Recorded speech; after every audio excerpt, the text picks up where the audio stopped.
arinta bishii January koodeedii heshiiskii ka dhacay waxa lagu tilmaamay is-afgarad ka dhacay Addis Ababa ayuu ahaa. Horeyna waan uga hadalnay dadka Soomaaliyeedna aad iyo aad uga hadleen dhalinyarada Soomaaliyeed waliba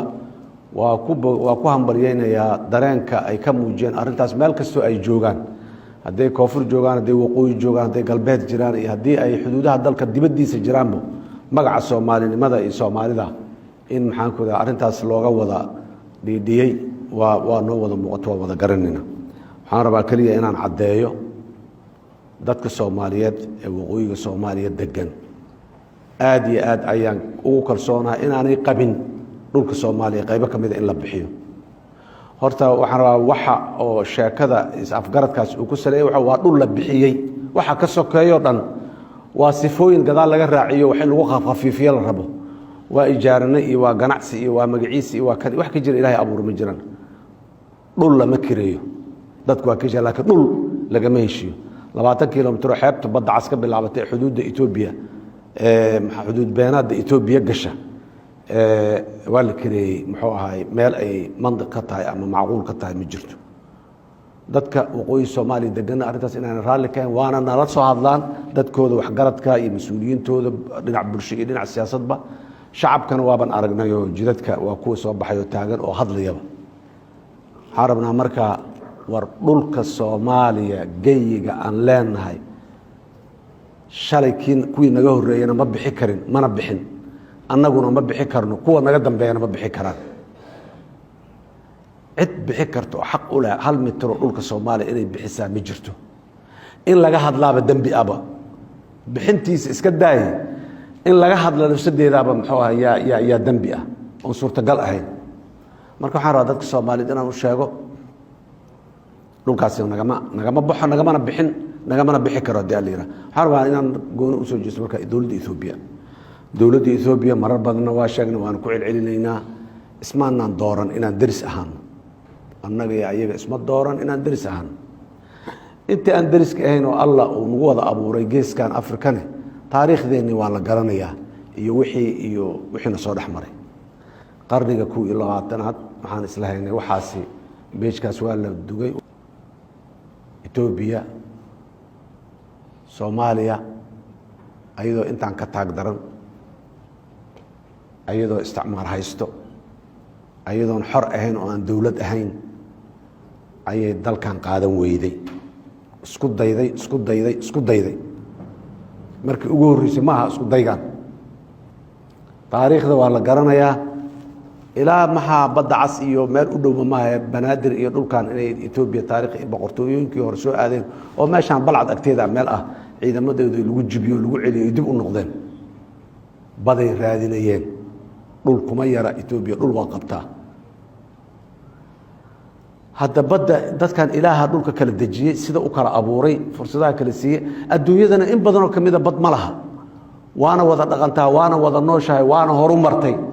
dal bad ma laha daraadiisu u hormari waayay leeyahay adduunka ma jiro sheekada Itoobiya ma hormari karto bad la'aan wax jira ma ahan adduunyada bad ma wada leh waana nooshahay waana horumartaa waana socotaa. waxa wax ugu sii cajiib badan waxay tahay shirkadda Ethiopia Airlines waxay ka siinayna dhulkana waa qaadanaynaa war dhul iyo maxaan ku raadayay shirkad ganacsigeed meeqa shirkad diyaaradeeda adduunka hore u soo jirtay oo dawladaha waaweyn ay lahaayeen oo baaba'ay oo kala tagay oo khasaaray oo maxaan ku raad xirmay dhul khasaaray wali arkay ama dhul guuray oo meesha ku yiilay inta ka guuray meel kala tagay ama khasaaray oo dhulkan waa faa'iido laga waayo waa lagu khasaaray dhulkii la leeyahay. dhulku waa dhaxaltooyo ab iyo aabe iyo awoow laga soo gaaray waana si ahaanaya annagana waana laga sii shalan dhaxalnay waana laga dhaxlayaa kuwa ka sii dambeeyay sidaas oo kale looga dhaxlayaa. walaalayaal dadka walaalaha Soomaaliyeed ee waqooyiga Soomaaliya degan ee wax garadka in dheer garadka awlibo dhul Soomaali leedahay Ethiopian Airlines wala Ethiopian Telecom wala Ethiopian maxaan ku raadayay gerd midna lagu ma bedeli karo dhammaantood la isku daray lagu ma bedeli karo dhulka annaga iskale dowladda Ethiopia ee dariska annahay shalan waa ugu baaqnay mar kale waa ugu baaqaynaa Muuse Biixi dhul idin ma sii karo mid kale ka dambeeyana idin ma sii karo mid ka horeeyna idin ma soo siin waqti badan yoonu idin kaga dhumin waxaas taariikh hore oo qadiim ah oo dhiig badan iyo maxaan ku raada xumaan badan iyo colaad badan ay nagu soo dhaxmartay waayo dhulkan yaanan sii wadin waxa taariikhdaas yaanan sii wadin aan joojino qarniga 22aad dhul lama kala boobi karo waliba annagu Afrika ama kala boobi karno hadda ka horna dhulka Soomaaliya sidaan oo kale way soo martay duruufo sidaana mawaaqiftii aan ka qaadanay meeshan ka taagnay waa la ogyahay maantana meeshii iyo meel ka sii xageysaan ka taaganahay متر دولك الصومال تاك دولك الصومالية كمدة إنه بحث ما أقول رالك مين راني حسن الشيخ محمود اللي يرى تاريخ اللي ولا يقانا دول الصومالية كما قرقر تمو حكمكم الدورتو وحكم الدورسو وحكم دورسن المجران هرانا وما ناس قرقر تمن حدنا كقرقر تمن كونا قد بين الله كهيان لنا إنه كقرقر تمن أو تلا الله نوجو مدي بقول دولك الصومالية كقرقر تميان لنا أنت يدونا هلا كذا ماشي يدونا الجوجين إلهي أن كبرينا إن المرك أوروبا ترى النوجود ديبن كوا جيجا سوماليا بط يبري مشوا أنا هذا قرقر جلين كرو أو مصالح الدنيا باور كان جوجيا يحكم كان جوجيا وإحنا بدو كبدل كرا أم كل الرياكر ورحكم نقف نقواهن كرتمنا حكم إله كان إله قاضي ضدك سوماليا ذانا كبعدنا يا كانوا قاضي بقرتوية دحلتوية أو أبهني أو ياشين أي حكم كلاه كمانن إيمان الربيتان كدك الصوماليين كلهم مده برينا الربيتان كدك الصوماليين كتجينا صومالي واسداس ولا هو يو وحبينا يو أجنبية يوطو يو أجنبية كان إسية يو حاجة اللي قطع غيري يو حاجة ولا ليال إثيوبيا إذا ما أقون سكرتو أقون إذا ما هايسو afka waad in aqoonsan haday idin dhahdana waxba idin ma taro dhulku yaanu idin dhaafin oo yaanu na dhaafin oo sababaha u noqonina oo taariikhda xuna ku gelinina war dhulkan waa dhulkii awoowayaashii ay diideen naag ajnabi ah inay ku umusho ay diideen waay shalay ya inay ku umusho cunug ajnabi ah inta ku dhasho oo wax ku sheegto ayadoo waliba isticmaalka biriga joogay heshiis uu ku joogay oo ay protectorate waxa afka qalad ugu yiraahdo dhulkaana waa idin ilaalinaya ay ahayd waxay doontaba ha aatee laakiin hal meel oo amaan kula isticmaalkaas sidaan umba Ethiopia badda u rabtay birigi uu joogay Ingiriisku waqooyiga Soomaaliya sidaan u rabtay Ingiriisku waa diiday dadkan ballanaan ka qaaday heshiisaan la galay waa heshiinay heshiiskii aan galnay dhulkooda inaan badahooda inaan bixiyo kamid ma ahayn raalli ahaada dhulka daaqsinka ee naga baxayna asbaabtu nooga baxay idana waa garanaynaa kuwa Soomaaliya oo tala fiicnayna berigaasna tala ku lahay dhulka baxayna inuu baxo Soomaali tala xumaatay oo masaalix yar yar iyo dana ka dhax aragtay maxaan ku yiraahdaa cadawga ayaa dhulka bixisay berigaasna waa aragnay maanta meesha uu joogo inaan qarniga 22aad mid kala bixino suurtagal ma aha waxaan leeyahay dowladda Ethiopia ee dariska aan nahay daris wanaag wada noolaasho nabad ku wada noolaansho dana wadaagno diyaaran u nahay الدنيا مصالحها الوشية مصالح ده أنا كود عندهم كويش إن الديار مصالح ده أنا كويشين إن أقول كمد معه أو بط كمد معه أو ضل يضط كمد معه أنا جاي إثيوبيا والقرن يا حدود النورد حيسا حدود رسمي معه حتى حدود رسمي أو لقيش حتى معه marka ishu ma qadiyad maanta taagan ma aha laakiin waa meesha si taagan taariikhiyeed meesha si joogta adduunyadu waa si midoobaysaa waa isku sii tagaysaa waa naga East Africa Community kamid noqonay maxaan ku iraahdaa ganacsi iyo masaalixan u galnay laakiin dawladda Soomaaliyaana dalka Soomaaliya la yiraahdo xor ah oo madax banaan oo gob ah ayaan nahay masaalixan isku darsanay masaalixan isku la jirnaa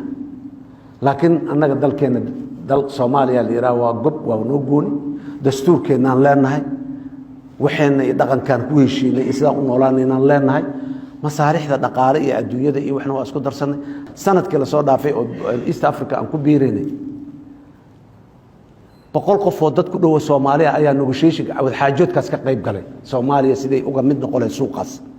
oo halkaanay noogu yimaadaan ayagoo 100 qofood ah oo dalalka 7 wadan ee dalka ku jirta suuqaas ay ka wada socdeen oo ay muddo usbuuciyaan la joogeen oo wada xaajood dhinac walba aan wada xaajood ka galnay oo aan anagu baxnay oo aan tagnay anagoo 70 qof ah khubaro ah oo dhalinyaro Soomaaliyeed gabdho iyo wiilal bala inta tagnay aan soo xaajoonay oo aan soo joognay muddo dhan aan soo noqon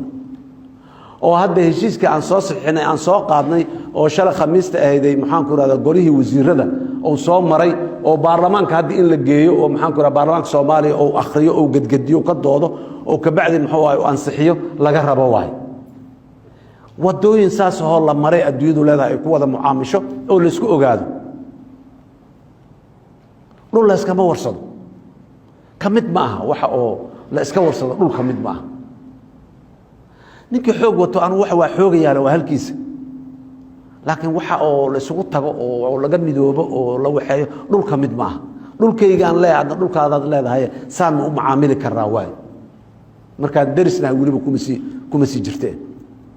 waxaan ugu baaqayaa dawladda Itoobiya iyo shacabka Itoobiya dawladda Itoobiya waxaan ugu baaqayaa daris wanaag wax badana naga dhaxeeyo kala guuri mayno kala rarmi mayno hal khiyaar hal xulashaan qabnaa nabad inaan ku wada noolaano yaan qabnaa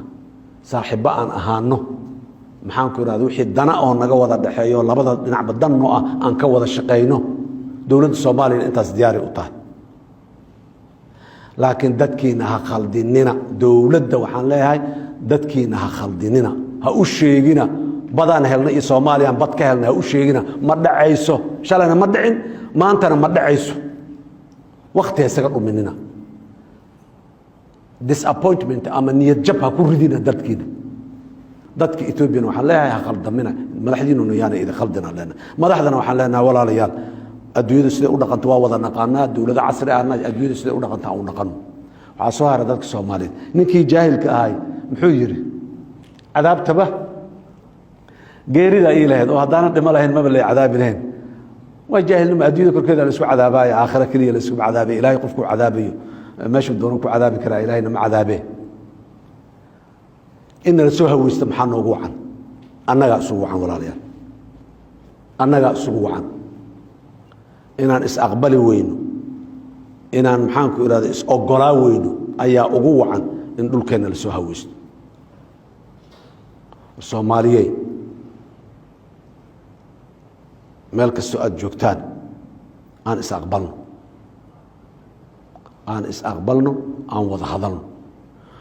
musabbixi usbuuci la soo dhaafay Djibouti aan wada fadhina waa wada hadlaynay runtii wada hadalladaan meel fiican si fiican jaah fiican u socdeen spirit fiican ku wada hadlayn kala duwanaansho waa qabnay kala duwanaanshan qabnay laakiin inaan wada hadli karno is ag fariisan karno maxaan ku iraahdaa aan waxa dhabta ay jira aan ka wada hadli karno miiska soo saari karno mawaaqiftu aan kala joognay wax badan oo kamid ah isbedelay anigu ma dhihin maana laakiin waa rajaan ka qabnaa inaan isbedelo oon midowno oon sunnimaado oon dalka dib isku soo celino waxyaabaha nalalaha weysay wuxuu yiri moogtaa nin baadiye jooga ayaa geel laga dhacay markii geeli la dhacay waa ildhaamay ninkii waa loo soo gurmaday waa loo yimid dadkii u soo gurmaday nin kamid ah ugu horeeyay wargeel ayaa laga dhacay markaas uu ana laga dhacay waa fiiri ninku marka duubash marada sidoo u duuban yahay ayaa qaab darneed guntiga ka qaab darnaa si fiican uma guntaneen markaas wargeel maada lahay markaas uu ha wuxuu Allah ilaahay nin guntigaaga arkaya geelaaga qabow dhahay sidaad marada u duuban tahay oo u guntan tahay nin arkay ayaa geelaada qabo Soomaaliya maanta dhulkanaga waxa soo haweysanay nin guntigeena arkay waay sida u naal nin arkay waay marada saan u duubanahay iyo diyaar garow la'aanta naga muuqato iyo kala daadsanaanta naga muuqato iyo sida maxaan ku iraadaa aan u kala raaracno nin arkay horta dhulkeena iyo gayigeena yaa soo haweysanay war aan marada si fiican u duuban qarniga 21aad qeyrkeen sidoo u nool yahay aan u noolaano adduunyada sidee u nooshahay maanta iyo sidee u macaamisha aan u macaamilno aan iska dhaafno kala shakiga kala cabsida xukunka lama boobi karo Soomaali waa aragnay maanta inaan xukun la boobi karin Hargeysa baryahan buuq badda ka taagan laakiin ka hor maxaa ka taagnaa buuq doorasho ka taagnaa halkan xamar magaalada Muqdisho 2021 maxaa ka dhacay iyo 2022 bilowgeedii inta 2021 maxaa ka dhacay wixii ka dhacay dadku isma necba waa tii aan gacmaha is haysanon is salaamaynon maxaan ku raahday isu hambalyeynayno isma necbeen laakiin doorasho sidaas daraadeed war dalkaani dimuqraadiyadiisa dawladnimadiisa wax nin la carari kara ka weyn nima iska joogaya iyo nima shaati tolanaya iyo nima inta ka dhacay war dadka Soomaaliyeed oo walaalayaal waxaas yaan la idinku khaldin mar hore diideen oo dhiig badan iyo maxaan ku naf badan iyo hanti badan xoolo badan aad ku bixiseen inaanan nin oona dhihin aniga meesha iska joogaya inaan jooga jeclaaya nin inta yiraahdo inaanu meesha iska joogin qiimaad ku bixiseen waa inay socotay waa la aqbalay ninka aqbali waa in asaa garanayo meeshu aadayo dalkan waa dal dimuqraadi ah doorasho lagu yimaada xukunkiisa iyo taladiisa doorashana looga tagaa siyaasadda markay tahay maamul markay tahay magacaabis iyo waxyaabo kale lagu yimaada laakiin siyaasad markay tahay doorasho lagu yimaada doorashana waa looga tagaa nin shaatigiisa tolo kara male nin waa iska joogaya dhig kara malaha sidaas daraadeed in nin haweysto inuu dhulka qaar bixiyo si uu meesha u sii joogo Ethiopiana dhulku uma hayn karto kuwa kale ka waaweyn kuma hayn karaan adduunyadu waa isku tagtay dawlad waa noo dhisi weyday Soomaa 30 sano waana kala noqon weyne annagoo waana noo dhisi waa in annaga dhisanayna garta maanta markii inaan dhisanayno oo aan maxaa ay cadawgiina haystay 16 sano la soo dhaafan iska qaadayno annagina aan isku imaanayno wada hadlayna markii la arkay xeeladkan in loo yimaado waay xeeladaha kale loola imaanay markii inaan garan weyno dawma ah waan garanaa waana karnaa inaan iska diidno iska celino waan iska celinayna ilaahay idinkiisa Soomaaliya jamhuuriyadda Soomaaliya la yiraahdo waa mid markii waqtiga ugu dhibka badnaayna xataa kalamaanaan tagin walina kala tagin adduunyada muaamal iyo dhaqan ay leedahay qawaaniin iyo shuruuc ay leedahay waa ixtiraamayna kuwa waaweyn adduunka oo powerada waaweyn awoodaha waaweyn adduunka ka tirsan oo qaanuunka caalamiga dhinac maraya ayaan farta ku fiiqaynaa lahayn maya qaanuunka caalamiga ayaan la dhinac marin meelo kale adduunyada meelo kale oo kamid ah annaga markii qaanuunka caalamiga aan lagu dhinac maraayo miyaanan dhihi karin mayaan leenahay shalayna waa dhahnay maantana waa leenahay berrina waa dhahaynaa haddii alla yidhaah nalama dhinac mari karo nalagamana tasha karo dawladaha caalamka ee saaxiibada ah waa ku mahadsan yihiin kuwii Soomaaliya midnimadeeda iyo xuduudaheeda iyo dhulkeeda iyo ilaalintiisa ka hadlay oo garab istaagay aad iyo aad ay u mahadsan yihiin waa walaalo jira waa saaxiibo jira kuwa kale aamusan ee meelaha ku gagabanaya waxaan leeyahay walaalayaal ma dhacayso Soomaaliya u baad isku xumaan kartaan cid kale waxba u dal kale dhulka Soomaaliya ma sii kartaan kuma taageeri kartaan habartayna waa runteed aabahayna waa runtiis kuwa leh waxaan leeyahay walaalayaal waxaas ma jiraan dhulkan Soomaaliya iska leh way lahaan jirtay maanta ay leedahay barina way lahaanaysaa waqti isaga dhumin marka inaad meelaha kala baclabayso kuwa positionka cad Soomaaliya la garab istaagay maalinta ay Soomaaliya taxadiga ku jirtay taariikhdeena waa xusuusnaa doonaa waana garab istaagi doonaa maalinta muxuu ah ayaguna ay nooga baahdaan garab istaaga diyaaliina dadka Soomaaliyeed waxaan ku soo gunaanadayaa hadalkayga walaalayaal midnimo wada jir walaalnimo is ixtiraam cabsida aan kala qabno meesha ka bixino war waxba iskama bi'inin iskamana bi'i karno waa wada dhalanay dhulaan wada leenahay naga dhaxeeyo dhalasha naga dhaxeyso dhaqan iyo diin iyo wax walba naga dhaxeeyo isma dili karno isma handadi karno dadka waqooyiga marka aan ku celiyay اعترافان ربنا يقولون سودانا يعني وحميس كسر ما له جبوت وحن كهذا لنا كم ده اعترافان ربنا وانا ده أنا قلنا من دمان ربنا عندنا أنا كوضع هذا لنا عندنا بل من دماذا إيو اعترافك بل وريبو اعترافك إنه كذي الدنيا دوا سوسي سعتاي من دماذا أنا كهذا isma nacbayn isma dhibsanayn isma dagaalayn iskuma qaylinayn islama buuqayn si walaaltinimo oo maxaan ku rahay latiifnimo ayaan u wada hadlayna odageena Ismaaciil Cumar Geelane wax uu nagu darsaday wax uu naga bixi ma jirin gogol uu nisi fursad uu nisi war bal wada hadla fursadayna siiyeen ma mudna maanta in oo maxaan ku rahay waxyaabo qaar kood hadalada qaar kood meelaha